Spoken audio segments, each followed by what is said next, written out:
പിന്നെ ഈ പോസ്റ്റർ കണ്ടപ്പോൾ ഇപ്പം നിങ്ങളൊരു കരാട്ട മാസ്റ്ററാണ്, ഒരുപാട് ക്ലാസ് നടത്തുന്ന ഒരുപാട് കുട്ടികളെ പഠിപ്പിക്കുന്നു.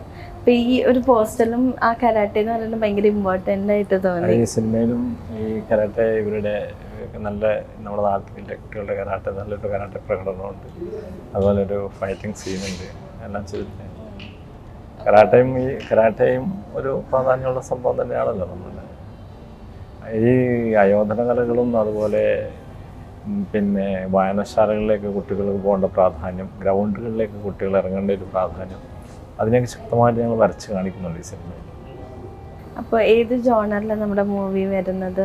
Family audience? Family audience. നല്ല നമ്മൾ ഈ അടുത്ത കാലഘട്ടത്തിൽ നടക്കുന്നവരെല്ലാം നമുക്ക് ഫാമിലിയായിട്ട് മക്കളെല്ലാം മടിയിലിരുത്തി ഫാമിലിയായിട്ട് കണ്ട് നല്ലൊരു എൻ്റർടൈൻമെൻറ്റും കൂടി ഉണ്ട് ഇതിനകത്ത്. നല്ല മനോഹരമായ ഞങ്ങളുടെ നാടിൻ്റെ പ്രകൃതി ഭംഗി കംപ്ലീറ്റ് ഞങ്ങൾ ക്യാമറയിൽ ഒപ്പിയെടുത്തിട്ടുണ്ടെന്ന് വിശ്വസിക്കുന്നു.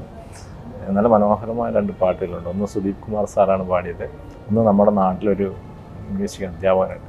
അപ്പോൾ ഈ സാറിൻ്റെ അടുത്ത് ഞാൻ സംഗീതം പഠിക്കാൻ വേണ്ടി പോയി. സംഗീതം പഠിക്കുന്നത് ആഗ്രഹമായി മറ്റും മോഹൻലാൽ പറയുന്ന പോലെ. അപ്പോൾ എൻ്റെ ഈ ശബ്ദമൊക്കെ കേട്ട് കഴിഞ്ഞപ്പോൾ മാഷ് പറഞ്ഞു, മാഷെന്നെ നോക്കി ഒന്ന് ചിരിച്ചു. എന്നാലും വേണ്ടിയില്ല, പഠിച്ചോന്ന് പറഞ്ഞു. അങ്ങനെ കുറച്ചാണ് മാഷടുത്ത് ഞാൻ പോയിരുന്നായിരുന്നു. അപ്പോൾ ആ മാഷ് ഇതിനകത്ത് നല്ലൊരു പാട്ട് മ്യൂസിക് ചെയ്തിട്ട് മാഷെന്നെ പാടി തന്നിട്ടുണ്ട്. നല്ല മനോഹരമായൊരു പാട്ട്, നമുക്ക് പിന്നെയും കേൾക്കാൻ തോന്നുന്ന നല്ലൊരു പാട്ട്. പാട്ടുകളുണ്ട്, നല്ലൊരു പാട്ടുകളാണ്. അലനെ എങ്ങനെ ഉണ്ടായിരുന്നു? ലൈക്ക് ഇപ്പോൾ ജോഷി സാർ തന്നെ ഒരു ഡയറക്ടറുമായിട്ട് മുന്നിലേക്ക് വന്നേക്കാണ്, അത് പോരാണ്ട് കരാട്ടെ മാസ്റ്ററും കൂടെയാണ്. അപ്പം എങ്ങനെ ഉണ്ടായിരുന്നു അത് എക്സ്പീരിയൻസ്? നല്ല എക്സ്പീരിയൻസ് ആയിരുന്നു. വലിയ കുഴപ്പമൊന്നുമില്ല. അറിയുന്ന ആളായതുകൊണ്ട് വലിയ പേടി ഉണ്ടല്ലോ. പക്ഷെ ക്യാമറേൻ്റെ മുമ്പിൽ വരുമ്പോൾ ഉള്ളൊരു ചെറിയ ഇത് മാത്രം കംഫർട്ടബിൾ ആയിരുന്നു. അല്ലെന്നെ അഭിനയിക്കണം എന്ന് ഭയങ്കര ആഗ്രഹമായിരുന്നു. അത് പ്രതീക്ഷിക്കാണ്ട് വന്ന ഒരു കാര്യമാണത്. പ്രതീക്ഷിക്കാണ്ട് വന്നത് ആക്ച്വലി. അതായത് ഞാൻ +2 കഴിഞ്ഞിട്ട് വെറുതെ ഇരിക്കുന്ന സമയം, അതായത് എവിടെയും പോകുന്നില്ല. അപ്പോൾ എൻട്രൻസ് കോച്ചിങ്ങിന് പോകാൻ തീരുമാനിച്ചു. സോ ആ സമയത്ത് അതിന് മുമ്പ് അത് ഡിസൈഡ് ചെയ്യുന്നതിന് മുമ്പ് ജോഷിയായിട്ട് വിളിച്ചാൽ ഇങ്ങനെ ഒരു ഇതുണ്ട്, ചെയ്യാൻ പറ്റും. ഞാൻ പറഞ്ഞാൽ ചെയ്യാം. ലൊക്കേഷൻ എക്സ്പീരിയൻസ് എങ്ങനെയായിരുന്നു? നമ്മുടെ നാട് തന്നെയല്ലേ. എന്നാലും ഇപ്പോൾ നിങ്ങൾക്ക് പരിചയമുള്ള ആൾക്കാരാണെങ്കിലും സിനിമ എന്ന് പറയുമ്പോൾ ഒരു വേറൊരു ഫീലാണല്ലോ. അപ്പൊ ആ ഒരു കൂട്ടായ്മയിൽ ഒരുമിച്ച് നിന്നപ്പോൾ എല്ലാവരും ഒന്നിച്ച് കൂട്ടായ്മയിൽ ഒരുമിച്ച് എല്ലാത്തിനും സഹകരിച്ച് നിന്നുകൊണ്ട് നമുക്ക് അങ്ങനത്തെ മറ്റൊരു ഫീലിംഗും ഇല്ലായിരുന്നു. സന്തോഷമായിട്ട് അങ്ങനെ ചെയ്തു പോയി.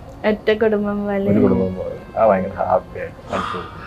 ഇപ്പോൾ ഒരു സിനിമ പിടിക്കാന്ന് പറയുന്നത് തന്നെ ഒരു വലിയ കാര്യമാണ്. ഒരുപാട് കാര്യങ്ങളിലൂടെ ഒരുപാട് ചലഞ്ചസും എല്ലാം നമ്മൾ ഫേസ് ചെയ്യണം. അപ്പം നിങ്ങൾക്ക് അങ്ങനെ എന്തെങ്കിലും ഉണ്ടായിട്ടുണ്ടോ? അത് ഈ സിനിമ തുടങ്ങുന്ന സമയം തൊട്ട്, ഇതിൻ്റെ ആലോചന നടക്കുന്ന സമയം തൊട്ട്, പിന്നെ ഞങ്ങൾ ആദ്യം നമ്മളവിടെ ഒരു അമ്പലമാണ്. ഈ അമ്പലത്തിൻ്റെ മുമ്പിൽ ഇരുന്നിട്ടാണ് ഫസ്റ്റത്തെ ചർച്ച ചെയ്യുന്നത്. ഈ സിനിമ ഫസ്റ്റ് ഷൂട്ട് ചെയ്യുന്നത് ഒരു പള്ളിയിൽ ഒരു കുർബാന നടക്കുന്ന സീൻ തൊട്ടാണ്. അവിടുന്ന് ഞങ്ങൾ ഇങ്ങോട്ട് ഇറങ്ങിയിട്ട് ഒരു ഈശ്വരാനുഗ്രഹം അന്ന് തൊട്ട് ഞങ്ങളുടെ തലേൻ്റെ മുകളിൽ നിൽക്കും. ഇതുവരെ അത് പോയിട്ടില്ല. 21-ാം തീയതിയും കൂടി അതൊക്കെ കൊടുത്ത് നിൽക്കുമെന്ന് തന്നെ ഞങ്ങൾ വിശ്വസിക്കും. അല്ലെന്നോ ലൈക്ക് ഇപ്പോൾ ഒരു ഫസ്റ്റ് ആയിട്ടൊരു മൂവിയിൽ അഭിനയിക്കാൻ പോവാണ്.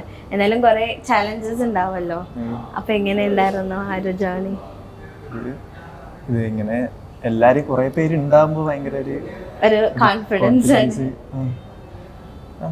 ഇതന്നെ നല്ലൊരു അനുഭവമായിരുന്നു. എന്തായാലും ഒരു ലൈഫിൽ മറക്കാൻ പറ്റാത്തൊരു.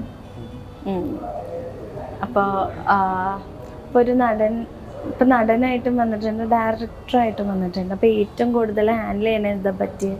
അത് നടനാണല്ലോ ഭയങ്കര സുഖം, പണി മാത്രം എടുത്താൽ. ഡയറക്ടറാണെങ്കിൽ നോക്കുന്നില്ലേ കഷ്ടപ്പാടായിട്ട് തോന്നി?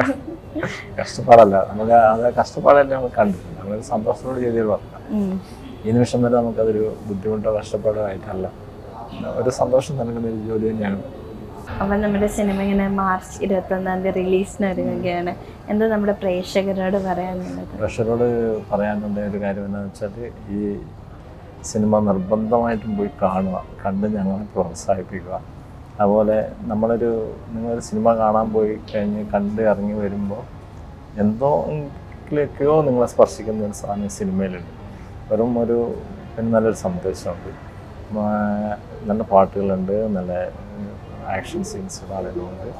പിന്നെ ഞങ്ങളുടെ പുഴക്കരയൊക്കെ ആയിട്ട് നല്ല ലൊക്കേഷനൊക്കെ നല്ല പ്രകൃതി ഭംഗിയുള്ള സ്ഥലങ്ങളാണ്.